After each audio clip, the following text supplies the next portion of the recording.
Lok Janshakti Party Chief Chirag Paswan says we are winning 4 out of 4 seats. Today, if there is anyone cadre in the country who is excited, then it is the Prime Minister's cadre. It is the NDA cadre. One very big reason for the decline in voting percentage in Bihar is that the opposition cadre is confident about their defeat. They know their candidates will not win. So that's why voting percentage remains slightly less in Bihar.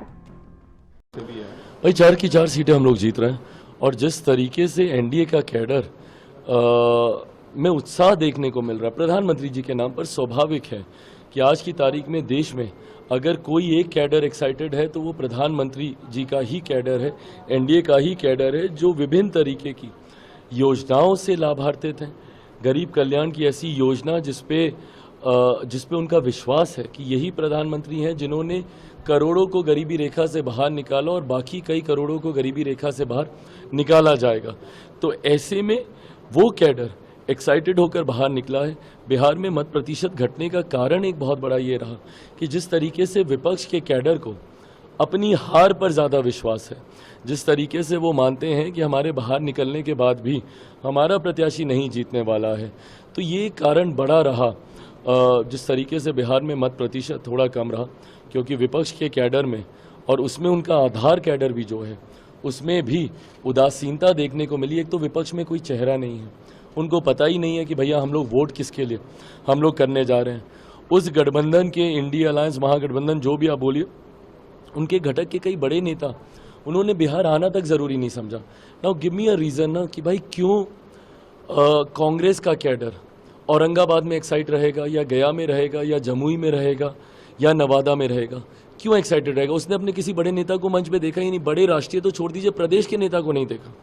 ऐसे में वाम दलों का cadre क्यों excited रहेगा, क्यों वो बाहर निकलेगा? तो ऐसे में ये उदासीनता एंड इंक्लूडिंग राजद का कैडर से वही बाहर निकला जो गाली गलौज करता है, वही बाहर निकला जो लोगों के साथ मारपीट करता है। जिस तरीके से जमुई में मारपीट की गई, जिस तरीके से मेरे परिवार को गाली दी गई, तो वो लोग जिनको लाठी में तेल पिलाने की आदत है वो लोग लठैत लेकर ज़रूर बाहर निकलने का काम किया। बट ऐसे सभ्य लोग जिनको अब ये विश्वास था कि भाई भले हम लोग विपक्ष के साथ हैं बट विपक्ष इस बार जीतने नहीं जा रहा, वो लोग घर से बाहर नहीं निकले। आज बिहार आ रहे हैं, कुछ इम्पैक्ट पड़ेगा इसका बिहार में? उनके आने से उनकी पार्टी में कोई इम्पैक्ट नहीं पड़ता तो एक राज्य में क्या इम्पैक्ट पड़ेगा? और वैसे भी जिस तरीके से पूरे एक फेज को उन्होंने इग्नोर किया है, ये गलत है भाई। आप मतलब बिहार को क्या मतलब एज अ सेकेंडरी प्लान मतलब क्या आप लेकर चल रहे हैं? एक पूरा फेज निकल गया और आप बिहार आपने आना आपने ज़रूरी तक नहीं समझा। क्या बिहार की जनता को ये दिख नहीं रहा है कि आप कैसे बिहार को इग्नोर कर आप चल रहे हैं? तो ऐसे में मुझे नहीं लगता उनके आने से कोई भी फर्क पड़ने वाला। प्राइम मिनिस्टर के 400 पार के टारगेट को डे 1 फ्लॉप शो बता दिया है। उन्होंने फ्लॉप शो बताते बताते खुद की अंतरात्मा की आवाज़ भी सुना दी है। प्लीज़ सुनाइएगा किस ईमानदारी से मेरे छोटे भाई इस बात को कबूल रहे हैं कि पहले फेज़ की 4 सीटें वो हारने जा रहे हैं। बिकॉज वॉर रूम में यही चर्चा हुई होगी, जब वो लोग वॉर रूम में बैठे होंगे तो यही फीडबैक उनको मिला होगा और वही सुनते सुनते उनके सबकॉन्शियस माइंड में ये फीड हो गया होगा। तो ऐसे में मुखौटा तो पहनना ही है। 14 में भी आपने पहना था ये दिखाते हुए 40 की 40 जीत रहे हैं, क्या हुआ? 19 में तो आपका दल खाता तक नहीं खोल पाया।